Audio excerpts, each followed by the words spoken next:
Welcome to Florida Men on Florida Man with Greg, Wayne, Josh, and Cameron, the podcast where Floridians discuss the legends, lore, and crazy stories that always seem to take place in Florida. Beautiful. What's going on? Episode 124. Wow. Glad to be here, boys. 124. Listen, on Monday, we dropped a brand new series called The Social. Yes, a heater. It is bonus content that airs randomly throughout the year where we interview some of Florida's finest people, people who are game changers, really creative folk, really amazing folk, really beautiful folk, people who make Florida famous. And if you're in Florida and you haven't been interviewed for it, then you're just... Yeah, come on.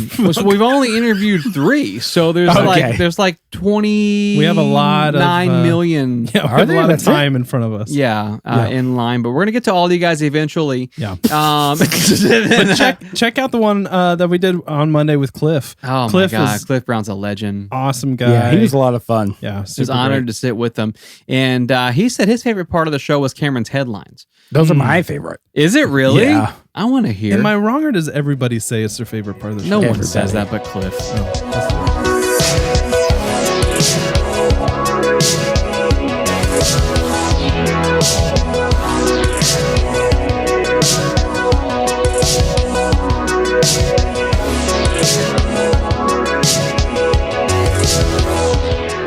Bouquet headlines. Bouquet headlines. Okay.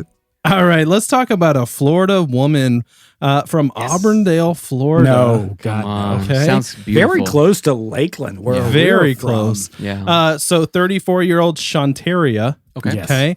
Yes. decided that she was interested in purchasing a new car, so she contacted the Chevy Center in Winter Haven, Florida. And they were talking over line, and she was interested in a 2021 Overline online. Josh is making fun of me right now. I just never heard it. It sounds like Over it's the a thing. internet, She was talking on the phone over the internet. over email. Voice Right. over internet. Anyways, protocol. so she was interested in a 2021 Chevy Equinox, and so she goes to the Chevy Center to test drive it. Well, due to COVID restrictions, test drives are, the salesperson does not get in the car with you anymore. Hello. Alrighty. Well, Shantaria took that to heart and really took advantage of that because she took a test drive and never came back. Okay. Okay, well, never came back. Right. So how after long's it 2 been? hours of the test drive, which I think was supposed to be more like 10 minutes, Right. they decided to contact the law enforcement, and they use that handy dandy thing called OnStar that nobody uses, and they tracked her down to Lakeland. Shout out to OnStar. Yeah. Saving lives, I'm sure. But I've had that button in my car for like 10 years, and I don't even know what touched does. it? I never touched it. It will literally deliver you food. I do You want just touch it. I Yeah. do on long It's like drives. DoorDash? Yep. If I want somebody to talk to, I just press the Right. OnStar button. Nobody will answer your calls. He does, Eric. But here's the thing: when we did a test drive, the guy sat in the trunk portion of the SUV, The kind of hatchback. just tucked. Okay. Yeah, his Yeah. knees to chest. Right. That's what they're And supposed to do. I was in the very front, and he just he kept tabs. But at the Chevy Center, they don't have that. They don't No. sit in there. Well, if you've heard of Winter Haven, they are known for the Chevy Center. right. It's the world center of Chevrolet. Exactly. Yeah. And so they tracked her down to Lakeland and ended up bringing the car back. She was arrested for grand theft. But honestly, if you find a car that doesn't have OnStar, Go for it, baby. bad. I'm It's not a bad sorry. plan. I'm not trying to defend her, Oh, but okay. what if she was really just testing out the car? It's Those a big need- it's a yeah. big purchase. Right. Well, she did take the dealership tags off of There it it is. and Okay. had all her stuff in it. There you Well, go. you really want to personalize it. I When gave you her a make it chance. your own, Right. you want to put your baby seat She in had it. already I put see what one of you're those saying. little tree air fresheners up in Up the... too far. Ah, Yeah, lock her straight up. to jail. Yeah, straight to jail. Yeah. All right. So our next headline, we have a Florida man arrested for stealing a vehicle as well. Oh, Come good. on. From a hospital, specifically an ambulance. Okay. Oh, okay. And so, anyways, this ambulance was stolen right out of the ambulance bay. Okay. Ooh. I don't know, the paramedics, I guess is what they're called. Was he making a run, like to get an injured party? I He see. might have been doing. Was the he right like an thing. off-duty EMT? Right. Well, Right. the on-duty EMTs were upstairs delivering a patient, and so there was nobody in the ambulance. Nobody was around. I don't know. Okay. I guess they left the keys in it. But he took off, and luckily, Okay, he actually got stuck in the mud near a river. I don't know what he was doing near a river. Sounds like there's he's a picture rescuing of a drowning person. Well, that's true. Boating accident, maybe. Thank you. There's a picture of the ambulance, and it literally looks like he's driving into a river. Oh, I don't know what his plan was. He's pointed here. down. But he was easily caught, and he was charged had the with sirens Ambulance aren't supposed to be by rivers. Right. No. You don't want to take them off road. No. That's the thing, though. I feel like if you're going to steal a car, you would want to steal something less Conspicuous. less Well, I think obvious. more so is if you're wanting to steal a car, you steal a car with the keys in it. Oh. So he went by opportunity. He went for ease. Yeah. So ambulances are not like the scooters on the side of the road. You can't just take one. Yeah. I think as long as you just drop them off somewhere else, and you don't take them home with you, cool. I think So it's you can okay. take an ambulance from one hospital to another. Right. Gotcha. Yeah, Yep. I think that's okay. Good law. Yeah. So our next Florida man was driving a motorcycle, weaving in and out of traffic, going over 100 miles an hour. Okay, being very reckless and dangerous. So law enforcement pulled him over. Why are you driving over? Why are you being so hour? reckless? Why are you being so reckless? Man, this is gonna be a long night. And basically he said, "It's okay.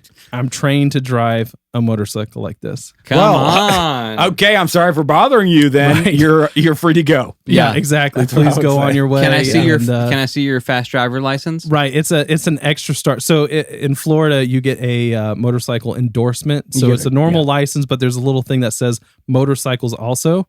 I think his just says, Oh, you're being for real? yeah. Oh, okay. I have a I thought you were making a joke. He No. would have one. No, but I think his says very, very fast So motorcycles. I think he get a also. gold star. There's the joke. Thanks. Yeah, superstar. He gets the superstar. Wait, so what was the verdict? He went to jail? Oh, he went to jail. Oh, okay. Straight to jail. Straight to jail. All right. So our next one, man, this is interesting. So Florida man from Tampa. Yeah. He's an attorney, Yes. but they call him a gimmick attorney. Okay. All right. So if you're not aware of what a gimmick is, specifically a gimmick with wrestling. Okay. And so if we're Now I'm talking, lost because I had that at the first. I was like, oh, like 3-card Monty. Right. And then that guy like takes your $5 and you're like, I'm going to sue you. right. So Oh, a gimmick okay. is a term for a wrestler's in-ring persona and anything that defines their character. Okay. Nice. So that's a Okay. gimmick. Now, the gimmick attorney in Tampa, his name is Michael Dawkins. Come on. His job, his specialty is helping wrestlers trademark their gimmicks. Okay. Come on. And so he literally will help them not only trademark their name, yeah. okay, he can also trademark what their mask looks like, what colors they're using, like catchphrases. Yeah. And so he found out that this was, this is a very common thing with big a brand, wrestlers. right? Right. Yeah. It is like their brand. And it's common for big time wrestlers that are in big circuits. And, I don't know anything about wrestling. But famous wrestlers, it's Isn't like Nobody can WrestleMania copy- like coming to Tampa or something? I think 'cause this week. Because you don't want somebody like maybe like in a lesser league or something like copying your colors or your Yeah, brand. Exactly. Well, I'm that's the Chuck whole the thing. accountant and I is wrestle. He's standing up for these people in the smaller, they call them promotions, but basically he was seeing that these lesser known wrestlers had no protection, and so Nice. people would be able to take what they were doing and even below them. Well, he was saying, there's no reason for you not to be able to protect That's true. your identity That's true. in Right. your brand. So he's basically helped hundreds of wrestlers basically protect their I gimmick like it. and their identity, and will help trademark their entire brand as a wrestler. So even if they get out of the sport, it's still theirs. It's They still can there. always go back to it. And he does this free of charge. That's so cool. I don't know. Is that- I don't think I said that. No, Okay. I read it online and its services That are means it's completely fact. free. Look him up. He'll be standing outside of WrestleMania this weekend. Should we like contact him just in case like some wrestlers want to be like podcasters from Florida? We're like, no, that's Right. taken. In all seriousness, though, it is true that people in like big artists will constantly take stuff from smaller artists in any That's genre. Oh yeah. So like it makes sense where like someone in the bigger federation. Well, yeah. So Shakira took my Ships Don't Lie There you go. from Cousteau. Right. Yeah. I remember that. If you had this don't guy lie. to protect you, Yeah, that's true. Business manager Phil. he said it's true. Says true. Oh man, Hips yeah. don't lie is the Shakira song. I really do like. I like that story. I just too. like knowing that our wrestlers in Florida are protected. 100%. Honestly. 100%. Yep. All right, so our next Florida man headline: we have a Florida man with a shovel. Okay. Okay, Yep. Story over. gets into a gunfight. Nice. All right, so the good thing is, the man with the shovel, Block the bullets. he blocks the bullets. No. Ricochets he won? them. No, but he does win this gunfight. So basically, this guy was getting into his vehicle Yep. outside of a bar. He gets into the truck, and somebody immediately comes up to his door and doesn't say anything. Shoots at him 5 times. What the crap? Okay. Okay, And hold so on. Let's hear. He's why. actually hit 3 times. Yeah. Gets out of the truck, and the guy that shot at him at that point says, "Give me all that you got." Well, you Well, just it's shot me 3 times. Right. And I feel like that's a pretty inconsiderate thing to do. At least ask first. Yeah. The whole Right. point, Yep. if you already shot me, you have no more threat left. Yeah. Yeah. Well, he may have more than 5 bullets. Yeah, he Oh, may that's have more. true. Yeah. Very Uh, much. so Unless it's anyways, a rotating. a witness sees this happen. Okay, comes up with a shovel, Nice. smacks the guy with the gun. Well, then the guy that got shot 3 times picks up the shovel Come on. and goes to beat the guy Combo bloody. breaker. Yep. And Teamwork. so, in this Yeah. case, Love it. normally you don't take like a knife to a gunfight. This guy takes a shovel. It really pays off Yeah. for him. And we need to get a hold of honestly. this lawyer to patent that shovel man. Shovel man. It's not a gimmick though; it's a lifestyle. Come on. Cameron freaking home run.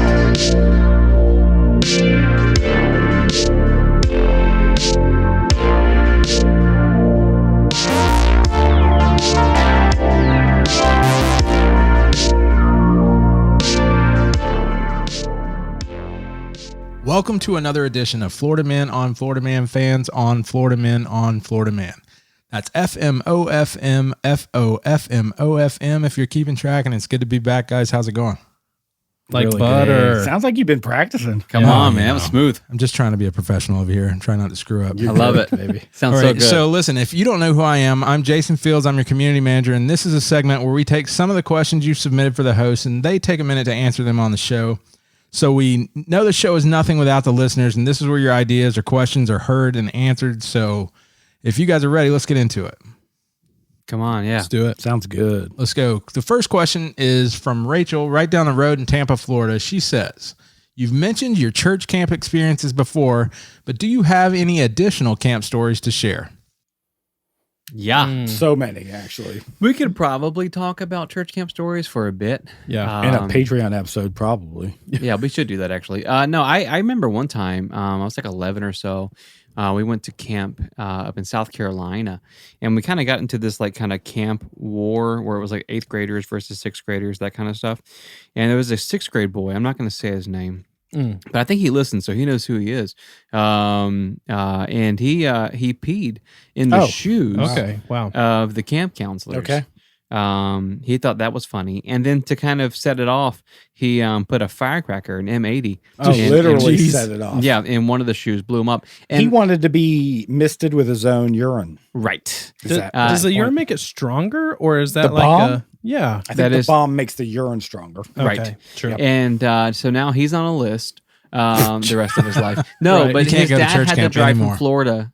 Right. No, his dad had to drive from Florida to pick him up. And all I could think about was like, man, Jeez. that would be the whooping of a lifetime. I would be grounded still to this day if I did that. Where did he drive to? He drove from Florida to South Carolina. You I know, believe it was. I think by that time, the dad anger has leveled out and calmed down. You have a long time to think about Yeah, it. where he's like, almost, my son, I've done something wrong here. I see what you're saying. Yeah. So it benefited him being so far away. I think so. But yeah, that was my camp story. We set off bombs and peed on things. Mine's a little bit more positive this time. Usually, I've ate goldfish. Go on. That's a past episode. You can go back and listen to it. But I have one that's a little bit more encouraging. So one night at church camp, okay, the service, we're probably 3 days into this. Yeah. I've heard You've heard the I've heard the message. spiel. I'm ready. You know what this is all about. I know what they're gonna say. So I decided to duck out, but I'm like, hey, Tara, I'm like, let's go. Let's Who's get Tara? out of here. Tara's my wife. Okay. And I said, let's get out of here. So we went out to the dock on the lake. At church camp? At church camp. Everybody's inside. Everybody's inside. 2 kids sneak out. Yeah, we're probably smooching on the dock. And eventually I'm like, so you want to make this official? You want to be my girlfriend? And that was the first day that we officially started dating. And then I don't know. That day was November 15th. We got married on November 15th. You guilted 6 your wife years a year later. into dating you and kissing you at church camp? Guilted? How did I guilt? Well, you said Jesus or me. You pick. Yeah. Who do you want in your heart right now? So I guess the next one, we're going to go out west to Oklahoma. And before we get started, Josh, hit me with 3 facts about Oklahoma that people might not know. Honestly, I was hoping when you said Oklahoma, I was like, dang, I knew so much about Oklahoma. Well, let's hear it, smart boy. So Oklahoma was originally spelled wrong. Okay. What? It's not really known. Like if you Wikipedia, Like the first person that spelled it wrong? That's no, the impossible. second person. Okay, gotcha. Yeah, Mr. Oklahoma's like, this is Oklahoma. The second person's like, that doesn't, let me spell it this way. Okay, so it's changed. Yeah, even if you type it in Google will correct you. Oh, no way. Yep. And that's just your crazy. natural intuition Right. saying something's wrong. So there. it's spelled right now. True. Bingo. Gotcha. Oklahoma is also known as the state with the most number of caves, Okay. but the interesting. least number of basins, gorges, and canyons. Okay. That's crazy that you know less that. interesting, honestly. Well, that's on the Wikipedia. Oh, okay. Yeah, I just know that from memorizing each state's Wikipedia. Okay. For this segment. right. Well, for life, actually. Right. You Okay. want to get ahead. Just yeah. facts. Just facts. Yeah. Third, and probably my favorite, Right. is Tyra Banks. Mm-hmm. Okay. It was one of her first job, Quiznos subs, Was it? and she went to home office for training to get that panini press down In right. Oklahoma? Yeah, So they've changed the home base now. What did you international find this out? model Tyra Banks worked Well, at now, Quiznos in Oklahoma. They call it the Quiznos to supermodel pipeline, Right. and most supermodels start. Did at you find Quiznos. this out because you were on Oklahoma's Wikipedia or because you moderate the Tyra Banks website? Well, I wouldn't call it a website; it's more of a forum. It's Right. a forum. Fan site. So No, I love how before the show starts, Josh is like, "Hey, don't let anybody know about how close Tyra Right. and I actually are." And then you spend every segment well. talking about Tyra Banks Because and how I want to let everybody know how close Tyra and I are. I mean, we've never met. She's never met me personally. But Right. She knows of my she knows your effort on the forum. legal documents. I gotcha. True. Yeah. All right, so let's get to that question from Oklahoma. This is Oh, from yeah. a guy named Doyle out there in Tulsa. Okay. Cool. I didn't realize we hadn't got to the Hopefully, it's question. about Tyra Banks. Thank I you, can Doyle. answer it. So he says, I just heard the episode the other day with Cameron's spot-on impersonation of the Dark Knight. So who is the best Batman? Here we go. And why? Nice. The best Batman Great and why. question. Okay. I'll go. So I personally Yep. have got to say Christian Bale. Yeah. Best Batman. You watch The Dark Knight, you know that you were watching one of the best movies ever made. Yeah. Okay, it's a masterpiece. Christian Bale kills it. Okay, Bruce Wayne. Yep. I mean, come on. Suave, 100%. handsome, just great. And then you get Batman. Yeah, no, that was a really good impression just then too. Yeah. But I recall the episode where he did that on Spot On. But I agree, it's Christian Bale. He is Batman. Oh, whoops. Yeah. Me, it's going to be actually someone who's a professional actor by trade. Okay. Michael Keaton. He played 4 personalities in Multiplicity and got dumber each personality. So you're judging Michael Keaton's Batman ability on Off the another lesser movie. known film Is Multiplicity. it though? I think Yes. to most folks. I think it's equally known. Is it? I don't People think go so. the Michael Keaton from Multiplicity as equally as they go the Michael Keaton from Batman. Right. Oh, okay, right. So Jason, though, what about you, man? What was your what would be your answer to that? Favorite Batman? Well, I think the short answer, I would agree with you guys and say Christian Bale is definitely my Long favorite. answer, Michael Keaton. I like Keaton too. I think the only ones I Amen. don't like, I don't like Clooney, and Val Kilmer wasn't very good either. But Yeah. That was a good question, Doyle. Thanks, Doyle. Oklahoma, spell it I right. appreciate it. So we go back to the East Coast. This is from Hannah up there in West Virginia. And she says, does Josh keep a spare linen shirt in his trunk in case of emergency cult gatherings? Well, it's Florida. Great I think, question. Florida law states you have to be ready Right. for hot weather, For humid colds. weather, and linen Right. is a must. True. Right. Also, you guys know the Fruitarian notebook I carry around with me in my front pocket states I need to have reserve linen clothing just in case citrus spills on my chest. You called it a notebook. Normally, you call it a holy book. Well, I didn't want to just, okay. I only say holy book to other Fruitarians. Okay. Thank you. Okay. So Josh is referring to, and Hannah from West Virginia is referring to an icebreaker Josh did where he talked about the time that he accidentally got involved with a cult. Hannah, let me know if you're interested in joining. You can't recruit on the podcast. I can't. We've talked You guys about know my this. Instagram. It's All right, so the next one is from across the pond, an international friend over in Avignon, France. I hope I'm getting that right, but this is from our friend Julian. He says, as an international listener, has it sank in yet that your Florida stories are reaching listeners all over the world? That's a great question. Not at all. easily. Yeah. So Two Josh different is answers. like on episode 2, we're going global, baby. Right. We got to go global. Take it worldwide. I believe episode 3, I gave a shout out to Antarctica. You did. I think honestly, we're surprised anybody listens still. Absolutely. Blown Not away me. by the amount of support Yeah. that happens. When people from Florida reach out, I'm like, oh dang, you've heard about the show. And then Julian reaches out from France, and I'm like, what in the world? I literally keep us on loop just to hear my friends. So you can hear from us. Yeah. You call us in the bathtub. Right. Well, Just that's call private us. time. We're That's here. Yeah. No, I don't like hearing what you have to say spontaneously. I see Oh, what you're okay. saying. I like knowing what you're going to say. I think that's an awesome question, and Yeah. we're honored. Short answer, we are honored. Yeah, we the people thank listen. all of our listeners. Yeah, you for know. sure. But from everywhere. France, hey, we love it. We love It's it. so cool. Thanks a lot, Julian. We appreciate you reaching out. So this last question, we're going to bring it right back to the state of Florida. This is down in Naples, and this is from Elizabeth. She says, I always love the episodes around Halloween and the spooky vibe that comes with them. I know we're a long way from October. Do you guys have big plans for this year's Halloween episodes? We do, but I Definitely. think it's too early to talk about it. Yeah. Knowing that one of the 3 co-hosts said we do, and me, myself, as a third of the co-hosts, Yeah. having no idea that Right. is even in Let's the just air. say it's going to be bigger than last year. We have spooky plans for Josh, but we won't be rolling that out until July. or so.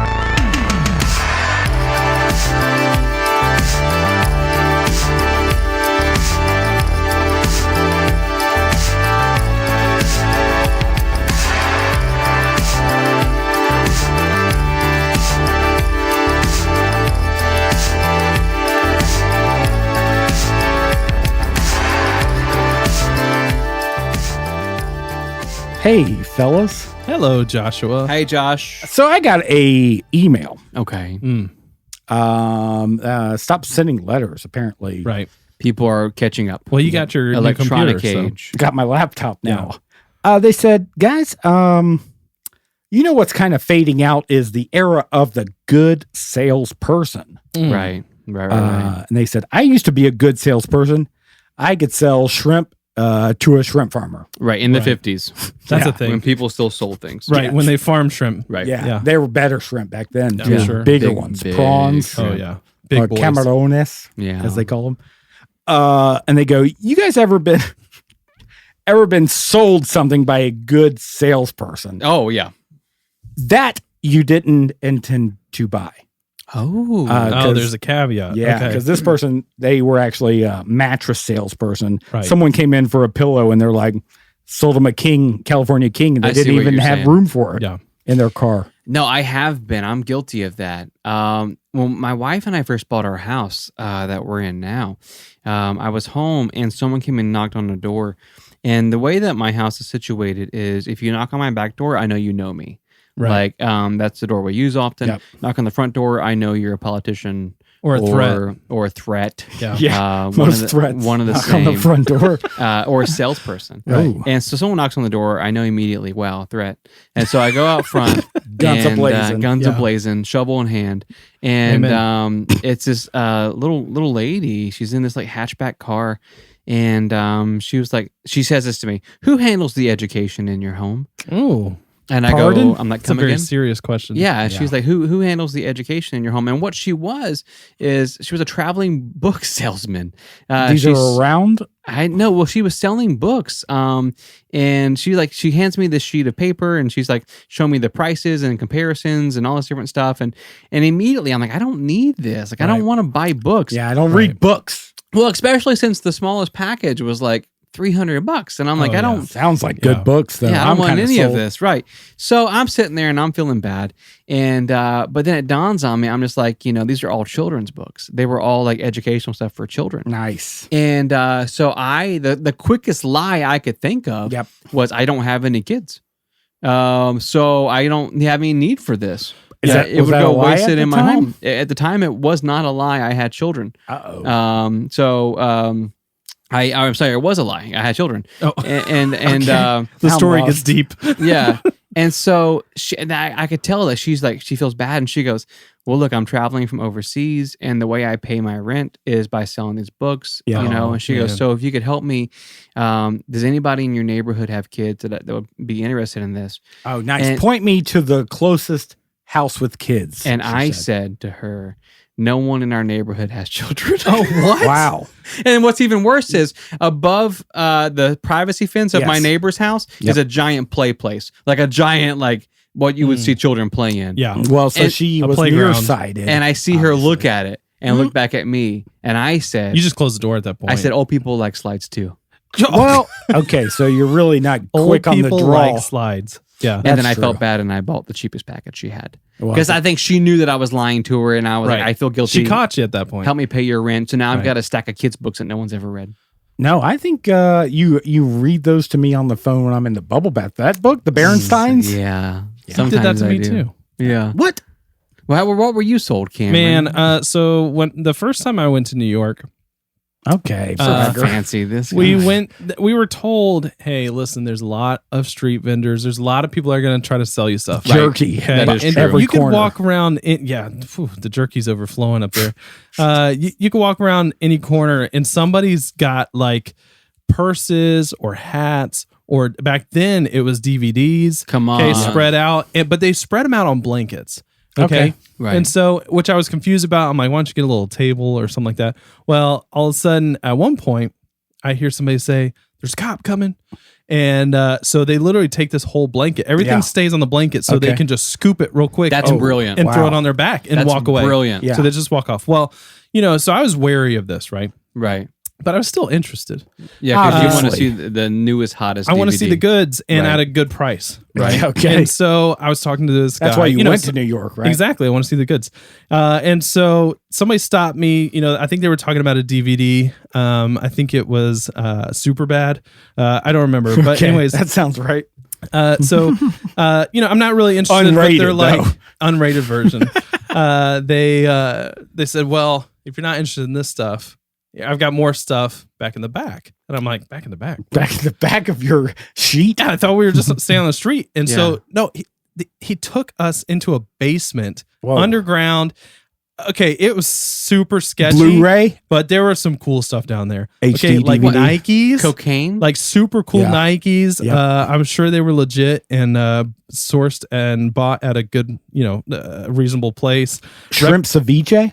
Shrimp ceviche was not there that day. Okay. But I was talked into buying some new shoes in an underground basement. But the guy was so passionate about what he was doing. If you can't trust a shoe salesman in an underground basement in New York City. You know what I love? Well, that's the thing is you can't trust anybody. I felt like I was being treated VIP. Okay, I saw the stuff sitting on a blanket on a dirty street, but when you invite me into maybe a home, into your basement and say, listen, here's where my passion really is. I make homemade Nikes. The Nikes that are close to my heart that should be close to your heart. And I said, amen. A basement in New York's a nice place. Right. And I've always said that. But I will say this. If you're on vacation visiting New York You're from Florida. Right? Yeah. So a stranger. Oh, they can tell you're from Florida. A stranger says to you, "Come into my basement." Yeah. And let me sell you something. And you said yes. Well, just to be clear, I was 14. Well, I think I was on a school trip. The transaction is I have to buy something in order for me to leave safely. Well, yeah, and I thought that's the other thought too. I'm never going to leave this basement. I want to support his passion. Yeah. Also, I want to live. Yeah, he's like he said that. That's my passion. Do you want to ever see your parents again? Right. Oh, I do. Okay. Yeah. My chaperone was very concerned. Here's some Reeboks. Point. Yeah. Huh. Well, guys, I also have purchased something. Nice. From a very good salesman. Okay. Is this another church camp story? No, I didn't purchase Jesus at the church camp. Okay. Actually, I was a salesman at the time, and that's how you know. Okay. Yeah, you've met someone that's kind of one up in you. If a good salesman know good salesman? There you go. Yeah, they fish them out. Okay. And they're like, I can outsales you right now. Right. It's competition at that point. So they're like selling clothes back and forth off their body. That's how a good salesman does it. Oh, right. So at this time, I'm doing door to door. This is one of the more embarrassing door to doors. Here we go. Yeah. And it's phenomenal the amount of door to door jobs you've had. Well, there's a lot in the paper at the time. That's how you used to find jobs. Right. Well, yeah. Well, you're classified. You sold doors, I think, at one point in time. This is the one I've been trying to hide. Front porches. The siding and front porches was a package. This was door to door doors. Okay. What? So door to door doors. Selling doors. Yeah.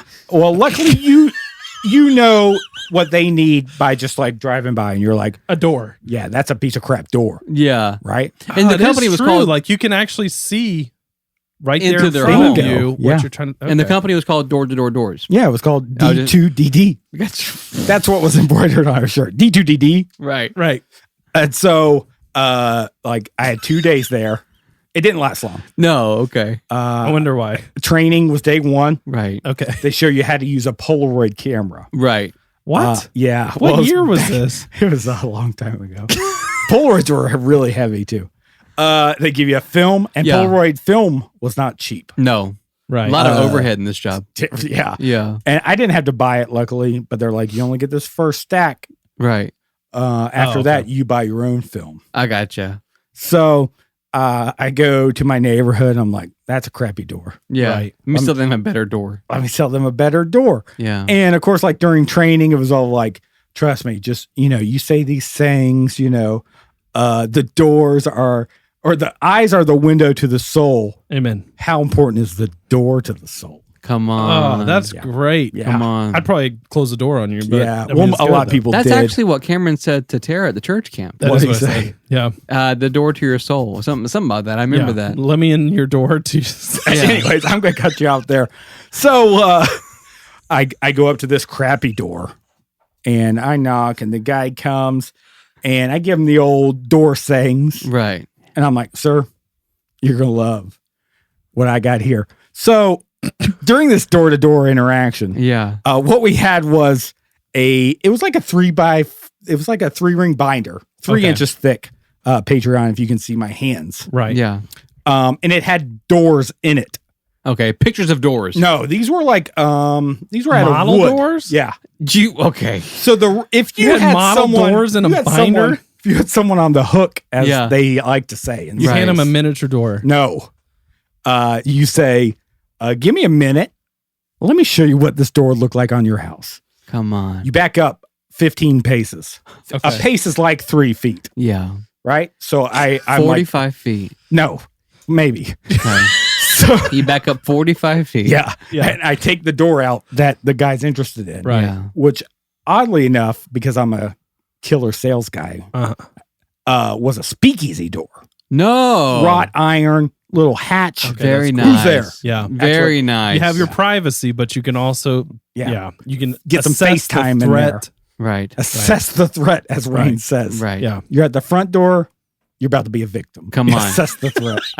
Yes. So I back up 45 feet, 15 paces. Right.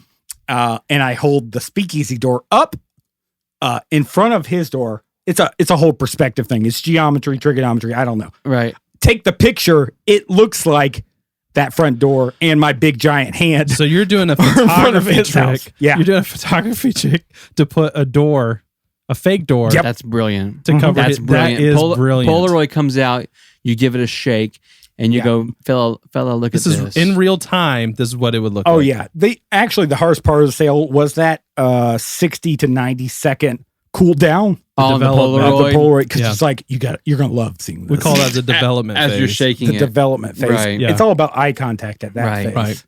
Do you So- speak during that time? Yeah, or you got just shake? to. Yeah. You're hyping it up. You're like, you're not gonna believe that was Now, what was the commission like on this for you? 50% a door. So you sell a door, you get 50% of that door's Yeah. value. I sell $1,000 door, $500. $1,000 Come door. on. A lot. Doors are expensive. Man. Yeah, Here's I the learned thing, all though. about them: wood, steel, fiberglass, composite, aluminum, security. I mean, you want me to keep going? Clear glass, frosted, stained, rain glass, ornate. This guy had Baby, I can go all day. a productive 48 hours as a door-to-door salesman. I do like the hustle and I like, how you did it. But as a homeowner, Yeah. and you guys could probably speak to this as well. I've never thought about, I wonder what a new door. That's That's exactly because right. no one's ever knocked on your door selling doors. With a That's fake true. door in hand. Yeah, a folder full of doors. I never knew what I was missing. And then when he says, give me a second, and he walks 45 feet away, You think I'm leaving? you think he's done. You're hoping. and that you're like, oh crap, he's leaving with my door. He's upset. Polaroid comes out. Bingo. Eek. If And they the- were like really on the hook, I would be like, you want to see a magic trick? I'm about to make you disappear. And then I would say, stand in your doorway. And I would hold the door in front Oh, of them. man. And I'm like, where'd you go? But you only did this one day, right? Well, yeah. No, I'm not hearing it. Yeah, I was about to say, I'm hearing no downside. Your pitch is brilliant. Yeah, I why'd want you to only buy do a it one door. day? What happened? Well, so I get in this guy's house. Okay, so Once now you you're get in the door Oh, you're with the in. doors, I'm like, I'm Yeah. gold, baby. I'm about Right. to make 500. your family at this point. Yeah. So he sits me down. And he's like, hey, man, you like energy drinks? You guys What? know. Yeah. So I'm like, I do like energy drinks. I'm 19, Yeah. Right. walking door to door to door, Right. and I love energy drinks. Yeah. And he hands me this, like, I forget what it's called, like Verde or Vera or something. That sounds right. Yeah. And I'm like, this tastes good. And he's like, bet you never heard of them, have you? I'm like, uh-oh. And he's like, the company's actually new to Florida, and they're looking for salespeople. I'm sorry. You're selling door-to-door doors, and you accidentally get hooked into a sales pitch from a guy with an indie soda company. Not Well- even to buy energy drinks, to actually quit your job and work for him. Well, the energy drink was good. Oh, Verve. It was Verve. Oh. And I'm like, I mean, I usually drink Buku and Red Bull. Right. That's true. Stop reading my story, Cameron. And so he's like, yeah, no, we're actually new in Florida. Right. And they need salespeople. He's like, why do you think I'm home today? I made $3K last Why week. do you think I entertained your door-to-door doors pitch? Right. Bingo. I got cash to burn. Yeah. And I'm like, if this guy can afford $1,000 door, I want to be making that money. Come That's true. on. So the dude hands me a free 6-pack and I quit my job And did you start working for him? Or the you next day. And then about 10:30, I was like, this is bunk. Yeah, so this isn't good. Yeah. I was like, I got to go to the bathroom. And I left in my car. But I So love you lost 2 jobs. Yeah, I lost 2 in jobs. 2 days. I don't think the door sales was going to work out. I love this idea though of you moving careers based on someone selling you. So Well, like it's multi-level marketing. So his Right. sales So was like one to the next. on it. Yeah. I He was love it. good. He was better than me. He didn't buy a door either.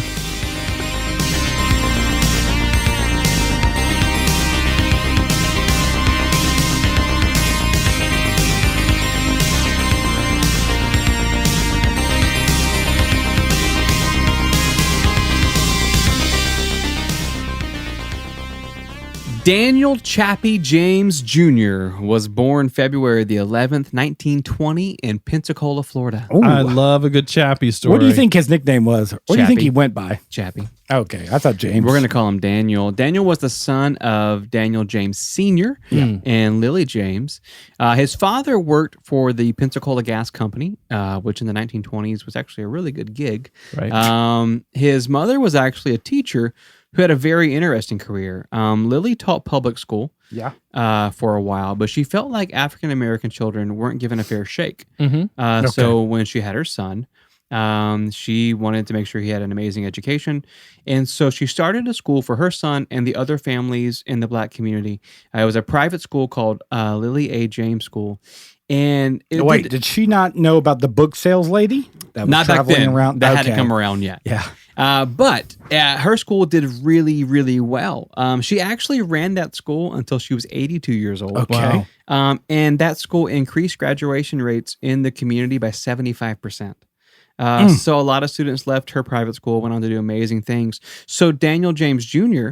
Had really hardworking, amazing parents. Yeah. He really awesome. Yeah, really benefited from this. He credits his folks for giving him a leg up in life, specifically his mother, for overseeing his education and really investing in him. And so after high school, there was this kind of like mystery on like where he was going to go to college. Like, what am I going to do with my life? And he didn't really have a ton of ideas of what he like wanted to do career wise. Okay. But he decided one week that he wanted to drive to Alabama and tour the campus of Tuskegee University. Okay. Nice. Okay. I bet he's like, I'm not getting into education. Right. For Yeah. sure. I'm going to go there. No, he basically was like, this sounds like a good step for me. I'm going to go tour the campus, see what happens. And so a little background on Tuskegee University. It's this phenomenal historic school built by Booker T. Washington, home of some really successful people, including George Washington Carver. And it's located in Alabama. So after touring the grounds, Daniel Chappie James knew, this is where I'm supposed to be. Yeah. He said, this is my spot. When you know, you know. This is where great leaders are born. Right. So Daniel graduated from the university in 1942 with his bachelor's in physical education. Okay. But he never got a chance to use his degree Uh-oh. because across the ocean, there was a conflict brewing called World War II. Right. Okay. Heard of it. Well, I think it'd also benefit your personal life. Physical education, right? It could be, yeah. Yeah. So he never got to use it in like a school setting, Oh, okay. teaching Got it. PE or But anything. he's fit. He's the he's fittest. a I big, mean, he's a he's big, healthy fit. guy. Beefcake, would you say? Hey, I'd say he's a beefcake. Yeah. Cool. Yeah, definitely. Beefcake Chappie is what they called him. Really? No, that's what I call him. Okay. When I was writing the story.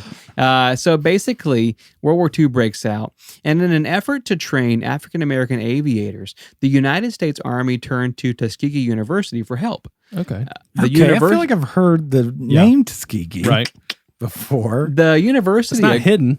Well, I don't know every name that's ever been written. Right. Well, the university, they agreed to house this program for the Army. And that's how Daniel Chappie James says he received his calling in life.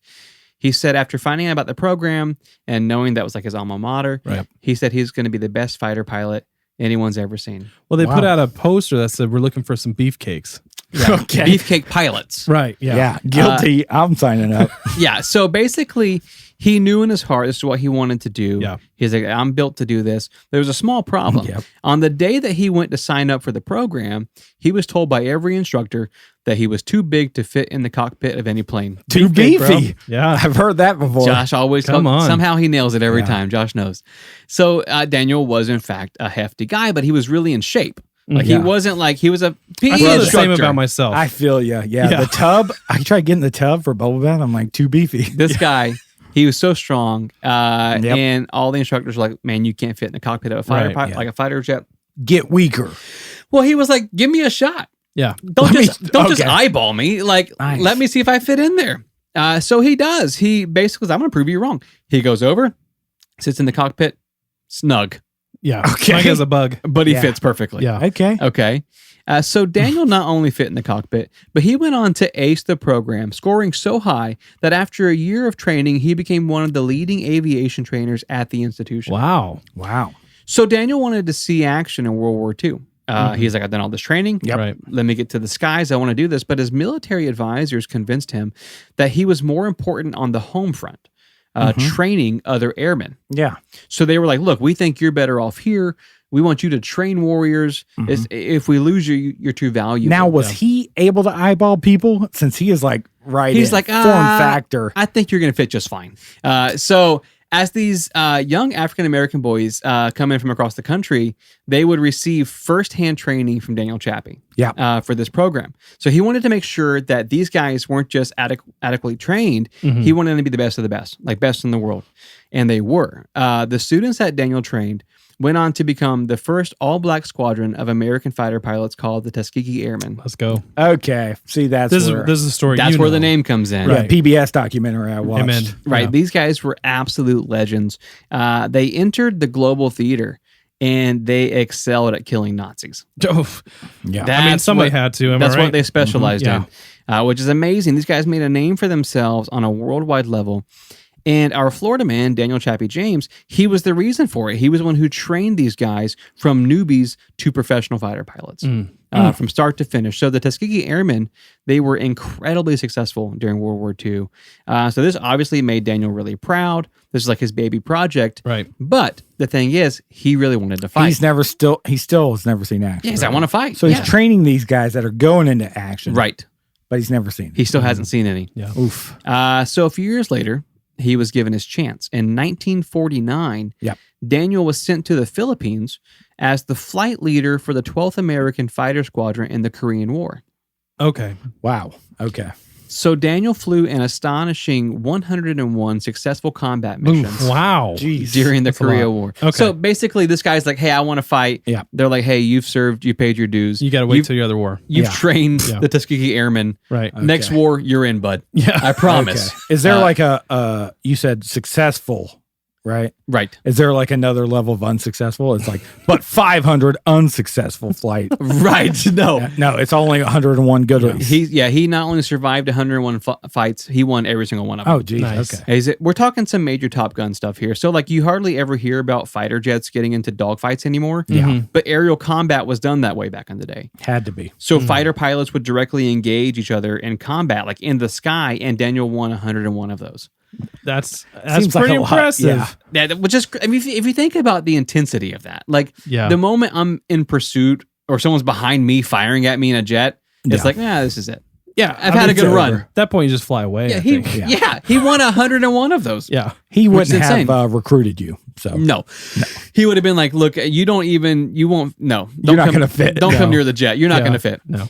After the Korean War, Daniel returned to the United States, where he became the commander of the 60th Fighter Squadron in 1955.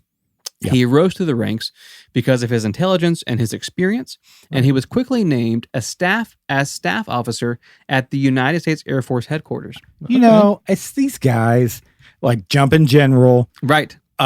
this guy or the guy that saw the thing over Cuba that just like list accolades and like accomplishments that really make me feel like crap. It's after reading the story, it reminded me of how many successful like fighter pilot legends we have from Florida. It's nuts. It's a phenomenon. But as he spent some more time in the U.S. as staff officer at the headquarters, they decided to send him overseas to England and all over Europe to train our allies. Basically, he was like the go-to guy when it came to training fighter pilots all over the world. Okay. So like England, like cool. France, they're all coming to Daniel Chappie James Jr. Hey, you train our fighter pilots now, Right. please. Yeah. You're so successful. It got to the point where he felt like this was going to be all he was going to do the rest of his life. Like, I've seen my action. Gotcha. Now I'm just going to be training folks, here into forever. But then America entered the Vietnam War. Here we go. Here we go. So even though Daniel Chappie James was 46 years old, Okay. he found himself once again behind the cockpit, Wow. leading combat He's missions. still bulked up beefcake. He's I'm excited as all get out. He meets another pilot named Vermont Garrison, Okay. I which like is that just name. an amazing name. sure. Vermont's a good Sounds name. like a cheese. Yeah. They become best friends. They're both amazing fighter pilots. Yep. So they decide to team up. From now Okay. on, we don't How does that work? just I like only fly next to Vermont Garrison. that's literally exactly how it happened. What? Daniel Chappie James refused to fly missions without Vermont Garrison. Vermont Garrison refused to fly missions without Daniel Chappie James Jr. They became a duo. They were so legendary, they decided they needed to name themselves. Oh, Hold on. I've been Cam, waiting for this all night. What- You're never going to guess the name they come up with. I don't even I want to got try. beef and cheese. Not beef and cheese. No. They were called Black Man and Robin. Okay. No way. Yeah, I wouldn't have guessed that. Yeah, hand to God. No, I wouldn't have guessed that either. They were literally a legendary fighter pilot duo called Black Man and Robin. How Together, is this not a movie? Dude, that's what I said. I don't know. Together, they flew 78 successful Jeez. combat So missions. he's done 101 northern in Vietnam. Korea. The Korean War, exactly. 101. Years later, as a mid-40s, almost 50, he meets his new best friend. Yep. And they're like, dap it up, let's go. 78. Yeah, I never knew this was possible. Missions. Now, how many total is that, Cam?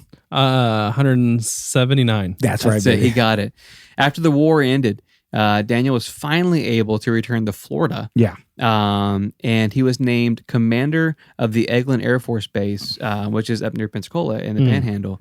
So he's like, look, I'm finally settling down. Finally. This is my time to retire. Yeah, I don't have to be a beefcake anymore. He gets a phone call. No. Come on. They're like, there's some stuff going down in Libya. What? Oh my gosh. Leave the man alone. He loves it, though. He's He's I think so once you go good fighter at it. jet, Yeah. everything else has There's to be no boring. Russian It life. has to be boring. Yeah. So Daniel goes to Libya. He's stationed at an American base that was under attack by the legendary African general Muammar Gaddafi. Okay. You don't Wow. have to tell us. Now, Gaddafi went on to become the president of Libya after a successful rebellion, Knew that. but he actually backed down from Daniel Chappie James Jr. You kidding. So When you get the whole beef and cheese together. Yeah. He goes at Gaddafi's forces show up at this American base where Right. Daniel is in charge. Yep. Daniel walks out by himself to meet them. I guarantee. Yep. I can see that happening. And so he tells General Gaddafi, look, I've accomplished everything I need to in my life. I got no problem killing you. Like man to man. I don't think that's not a good intro. Here's the thing though. It's not a good He greeting. knows like if I kill Gaddafi right here, Yeah. then they're going to kill me. I know that, but I've Right. done all I want to do. Oh, okay. Like I've done all I want to do, and I could put a stop to this legendary rebellion like right now, right? So That is a good intro, Daniel actually. says that Gaddafi makes a movement towards his sidearm, towards his pistol, to which Daniel replies to him. He says out loud, "If you reach for your gun, I promise you your rebellion will end today." What? Which is like one of the most bad Okay. A lines I've Yeah. ever heard. I don't get it. I'm in it. Here's the thing: Gaddafi and his men, they leave.